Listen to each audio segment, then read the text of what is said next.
The power of not speaking.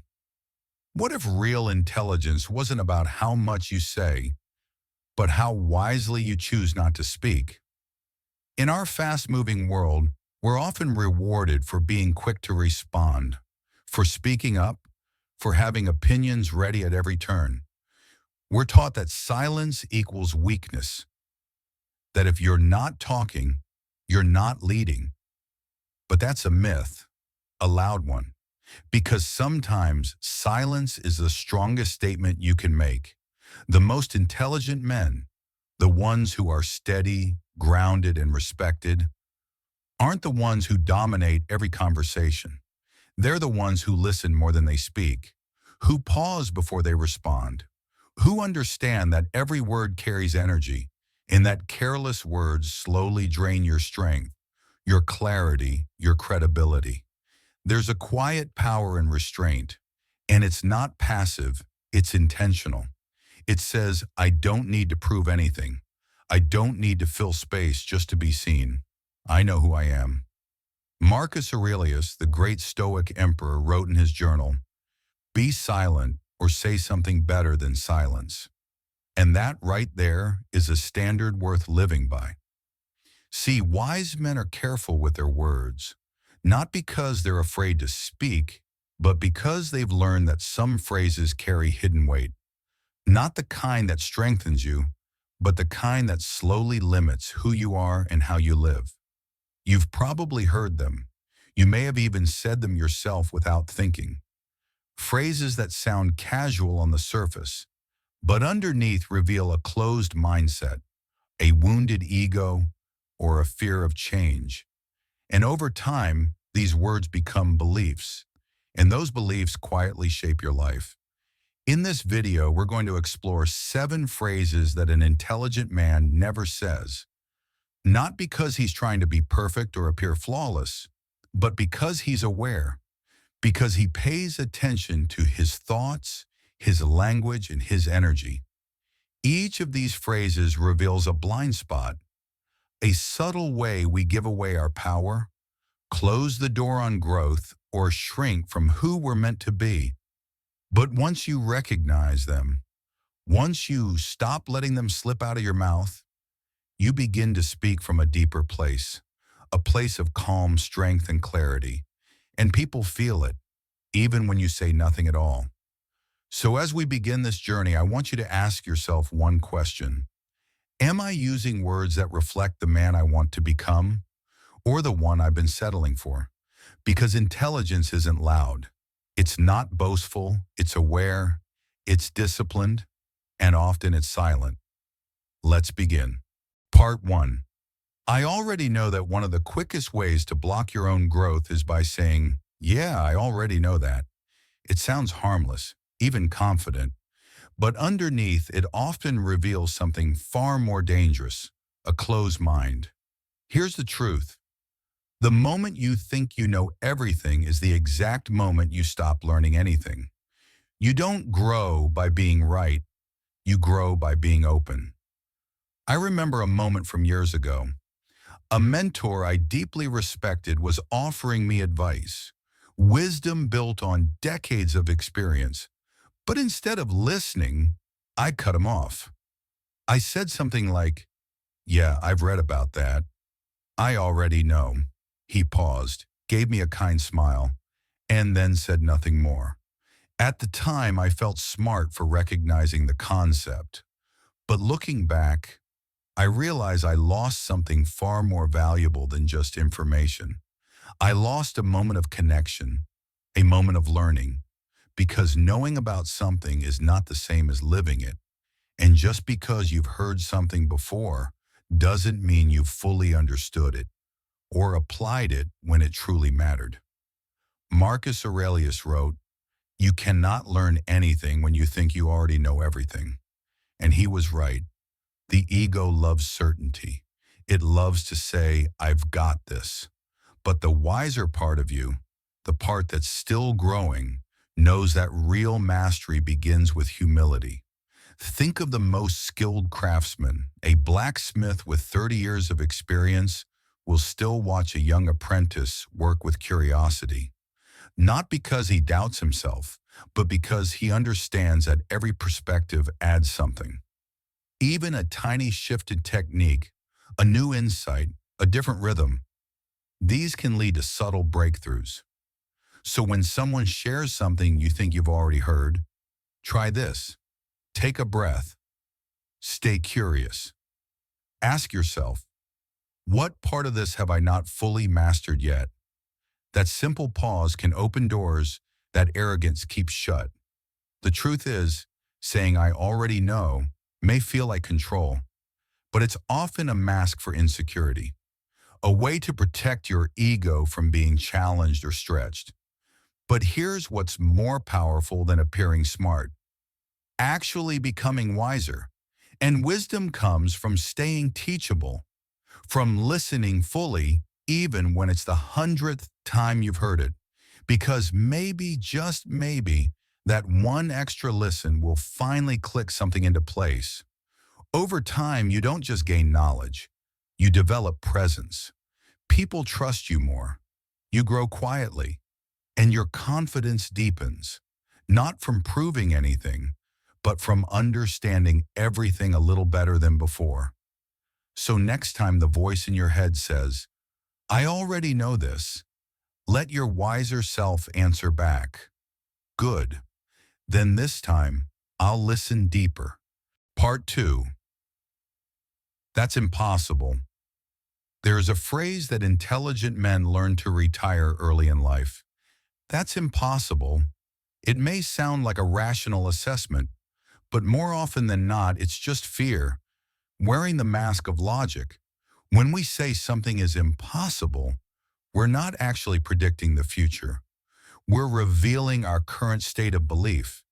We're saying, I can't see a way forward, so there must not be one.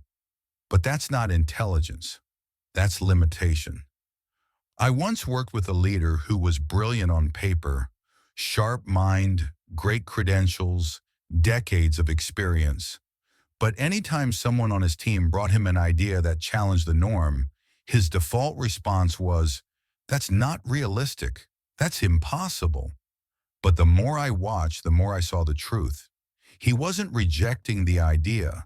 He was protecting himself from the risk of failure.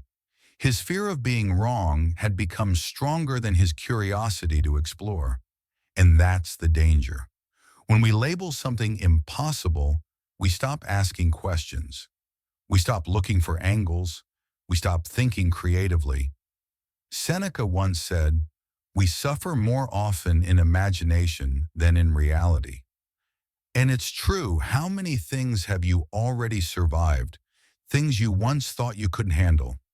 How many problems have been solved simply because you took the first step? Often what feels impossible is just unfamiliar. It's not a wall, it's fog. And fog only clears when you start moving forward. Think about it. Every invention, every breakthrough, every moment of human progress once lived in someone's impossible file, until someone brave enough and patient enough decided to try anyway. That's what Stoicism teaches us. It doesn't deny the difficulty. It doesn't sugarcoat the obstacle. But it reminds us, the obstacle isn't the problem. Your perception of it is.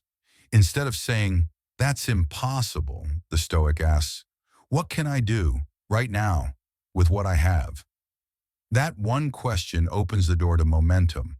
So the next time you feel yourself shutting down an idea, whether it's your own or someone else's, pause. Ask yourself, am I protecting myself from failure, or am I closing the door on possibility? Because the most intelligent men don't need certainty to take action.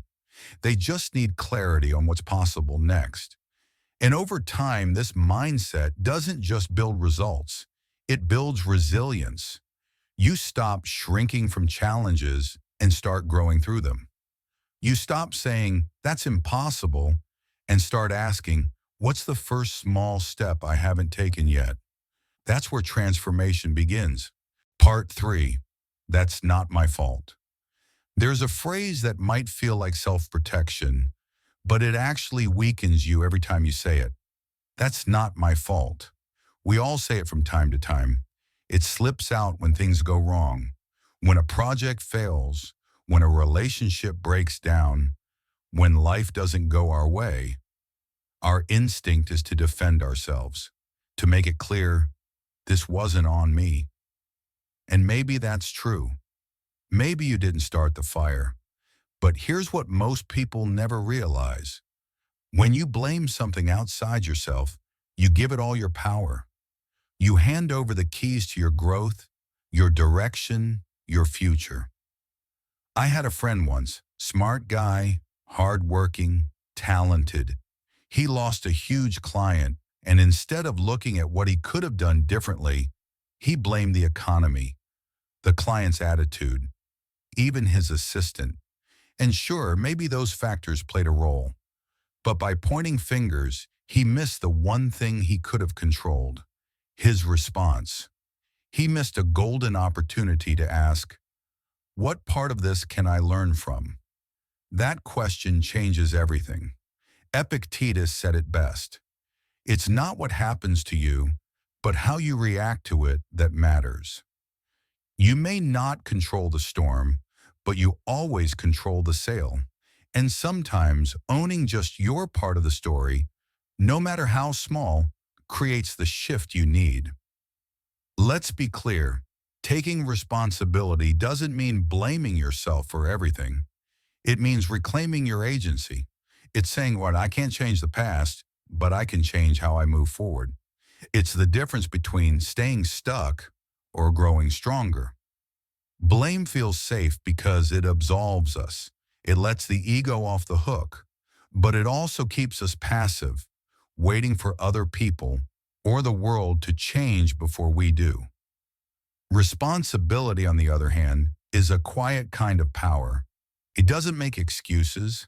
It doesn't wait for fairness. It simply says, this is mine, and that means I can work with it. So next time you're tempted to say, that's not my fault, pause. Ask yourself instead, what can I own here, even if it's just 1%? That 1% might be the seed of your next breakthrough, because over time, the man who takes responsibility, not just for his wins, but for his mistakes, becomes unshakable. He becomes someone others trust, someone who grows faster, someone who doesn't wait to be rescued, because he's already begun rescuing himself. And that's not weakness. That's leadership. Part 4. I don't need any help. There's a phrase that sounds tough on the outside, but quietly sabotages us from within. I don't need any help. It carries the tone of independence, of self-sufficiency, of being strong enough to handle it all on your own. But more often than not, that phrase doesn't come from strength. It comes from pride. And if you follow it long enough, it doesn't lead to glory. It leads to isolation, burnout, and quiet struggle behind closed doors. Let's be honest. For many of us, asking for help feels like weakness, like admitting we're not enough, like handing over our power. But what if asking for help was the most powerful move a man could make? Take Abraham Lincoln, widely regarded as one of the greatest leaders in history. When he built his cabinet, he didn't surround himself with yes men. He filled it with his fiercest political rivals, people who had publicly opposed him. Why? Because he understood this. Real strength isn't threatened by disagreement. Real strength is open to challenge. Lincoln knew that iron sharpens iron, that wisdom grows in friction, and that progress is made when ego steps aside and humility steps forward. Even Marcus Aurelius, the Stoic emperor himself, devoted much of his personal writings and meditations to gratitude. Not for riches, but for mentors, for teachers, for the people who shaped his mind and character. He understood that his strength didn't come from standing alone, but from standing on the wisdom of others. Stoicism doesn't preach isolation. It teaches interdependence. It reminds us that we are social beings by nature, and that we're built for cooperation. The idea of the lone wolf is romantic, sure, but in reality, wolves survive in packs. And even the strongest leaders have trusted circles around them: coaches, confidants, truth tellers. So let me ask you, where in your life are you pretending you've got it handled when deep down you're barely staying afloat? Is it that project at work you keep putting off because you're overwhelmed but won't admit it? Is it that relationship where you feel stuck but don't want to look weak by asking for guidance? Is it your own mental health silently slipping while you wear the mask of "I'm fine"? The truth is, nobody gets through life alone. And the longer you delay asking for help, the heavier everything becomes. Asking for support doesn't make you fragile, it makes you honest. And honesty, especially with yourself, is the foundation of true Stoic discipline. You don't have to carry every burden alone to prove you're worthy. You're already worthy. And sometimes the most courageous act you can take is to say, "I could use some help here." Because that moment of vulnerability, that's where connection begins. That's where resilience is restored. That's where the story shifts. From struggling in silence to building something stronger together. Over time, the man who learns to ask for help doesn't just survive, he thrives. He becomes the kind of man others can lean on because he first learned how to lean when needed. So the next time your pride whispers, "You don't need anyone," pause and remind yourself, strength isn't about doing it all alone. It's about knowing when to reach out so you can rise higher than you ever could by yourself. Part 5. I'm too old for that. There's a phrase that sounds harmless, even reasonable, but underneath, it quietly surrenders everything you still have to give. I'm too old for that. Maybe you've said it or thought it. Maybe someone else said it to you and you believe them. It creeps in slowly. The older you get, the more you hear it about careers, love, learning, adventure, starting over. And at first it feels practical, like acceptance. But in reality, it's often a slow erosion of potential, disguised as wisdom. Let me tell you a story. Harry Bernstein was 96 years old when he published his first book. That's not a typo. 96. He had lived a full life, a working class upbringing, family struggles, decades of quiet living. But deep inside, the stories never left him. And finally, when most people are winding down, he sat down and wrote The Invisible Wall. It became a global success. After that, he wrote 3 more books in his late 90s and early hundreds. No, it wasn't too late. It was finally time. So when someone tells you you're too old for something, what they often mean is, "I can't imagine doing that at your age." But that's their limitation, not yours. Marcus Aurelius once wrote, "You could leave life right now. Let that determine what you do and say and think." He wasn't warning you to rush. He was reminding you, as long as you're breathing, you have purpose. Your soul doesn't age the way your body does. And wisdom, it sharpens with time if you keep it awake. Stoicism doesn't believe in expiration dates for growth. It teaches us that life is a continual refinement, a daily chance to become more honest, more disciplined, more present. And guess what? Older men are not behind. They're better positioned. You've lived, you've suffered, you've loved and lost and made mistakes. You've seen your ego fail and your resilience rise. That experience is your advantage. That clarity, that calm, that grounded presence. It's not just valuable, it's rare. So what if the real question isn't, am I too old? But rather, what have I waited too long to finally begin? Maybe it's a book. Maybe it's reconnecting with your health. Maybe it's repairing a relationship. Maybe it's simply becoming the man you were always meant to be, but never had the courage to fully commit to. Don't let the calendar make decisions your heart hasn't agreed to. Age is not the enemy, stagnation is. Every day you wake up, you've been given a gift: time, clarity, and the wisdom to know what really matters. Over time, the man who lets go of the story that it's too late becomes someone remarkable, not because he tries to be young again, but because he grows into something deeper, wiser, freer. So next time you hear yourself say, "I'm too old for that," pause, smile gently, and remind yourself, you're not too old. You're right on time. Part 6, I'll do it later. There's a phrase we say more often than we realize, and every time we say it, it sounds reasonable, casual even. But underneath, it carries one of the biggest lies we tell ourselves. I'll do it later. Later becomes a quiet trap, a holding place for everything we say we care about, but never actually do. Think about it.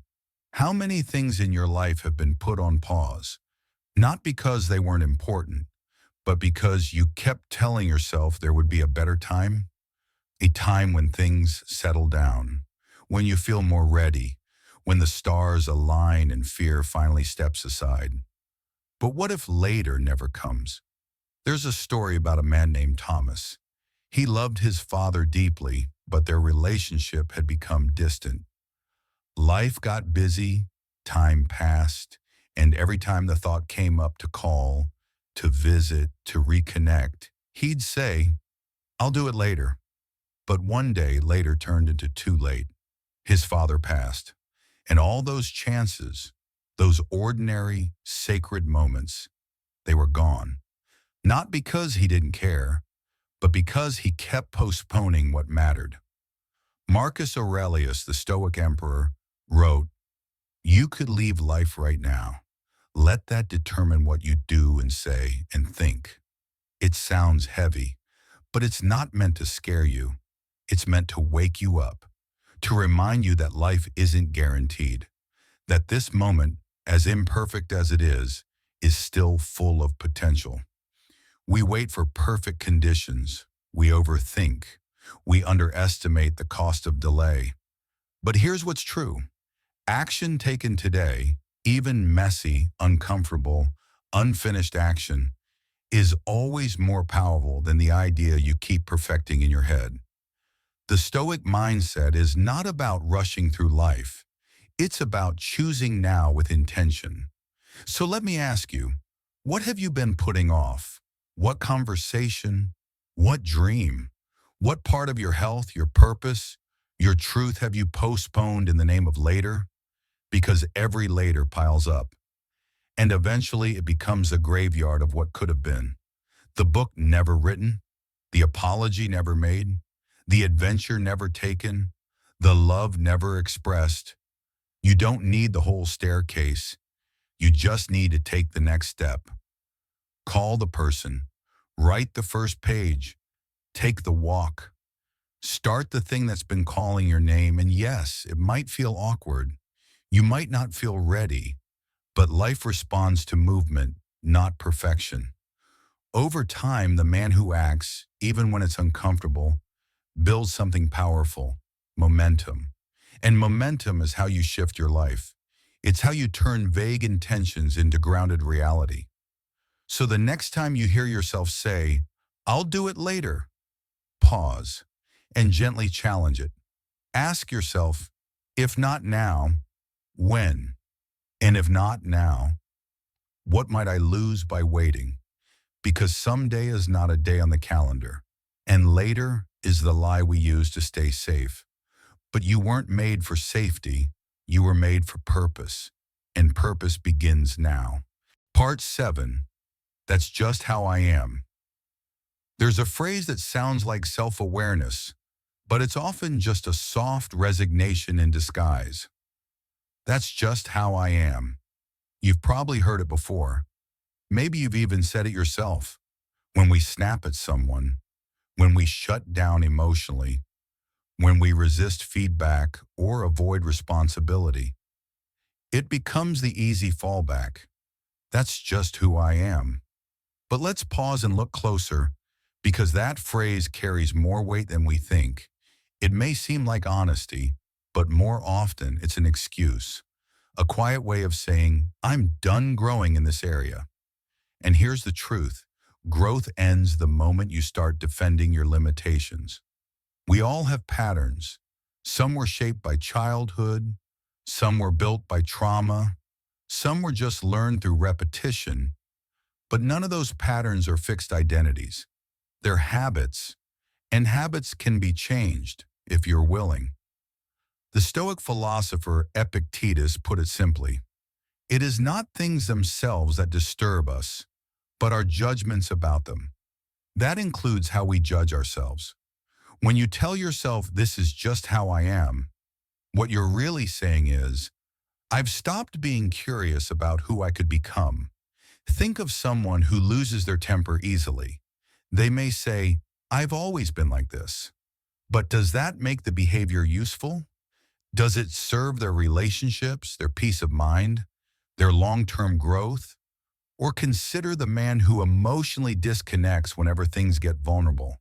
He may say, I'm just not a feelings kind of guy. But underneath that statement is often fear. Fear of intimacy, of being seen, of not having control. And fear, when left unchallenged, becomes personality. But it doesn't have to. You see, intelligent men, truly self-aware men, don't cling to fixed stories about themselves. They see themselves as a work in progress, not broken, but becoming.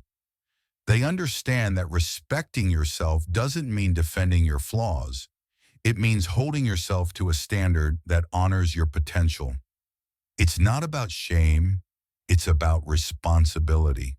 Because you're not a prisoner of your past. You're the architect of your future. So what if, instead of saying, that's just how I am, you said, that's how I've been, but I'm working on it. Now that's powerful. That's ownership. That's the mindset of someone who refuses to settle. Let me ask you, what story about yourself have you been repeating for years? Not because it's true, but because it's comfortable. What version of you are you protecting, even though it no longer serves your growth? Because here's the thing, you don't have to tear yourself apart to improve. You just have to stop protecting what holds you back. And that's what Stoicism invites us into. Not perfection, but progress. Not shame, but self-honesty. Not changing who you are to please others, but evolving because you respect yourself too much to stay the same. Over time, the man who replaces "that's just how I am" with "I'm open to growth" becomes unrecognizable in the best possible way. Not because he became someone else, but because he became more fully himself. So next time that phrase starts to rise in your mind, pause, take a breath, and remind yourself, who you are today is not the limit of who you can be tomorrow. Intelligence equals awareness plus choice. Let's be real. At some point, we've all said one of these phrases, whether it was, I already know that, or that's just how I am. Each one probably came from a very human place. Frustration, fear, ego, fatigue, and that's okay.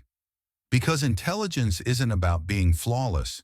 It's not about never making a mistake or always saying the perfect thing. It's about awareness, the ability to catch yourself in the moment, to pause, to reflect, and most importantly, to choose something better next time. That's real power, not in pretending you've got it all figured out, but in having the courage to stay open, stay humble, and stay in motion. Because these 7 phrases, they're not just words, they're habits of thinking. And when left unchecked, they quietly shape how we show up in the world. But when you become conscious of them, when you recognize them as signals instead of truths, you reclaim control, you reclaim your mind, and you reclaim your direction. So here's my invitation to you.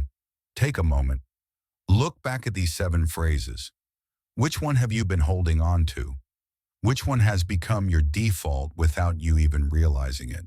And more importantly, what would your life look like if you stopped saying it? Imagine replacing "that's impossible" with "what's one step I can take?"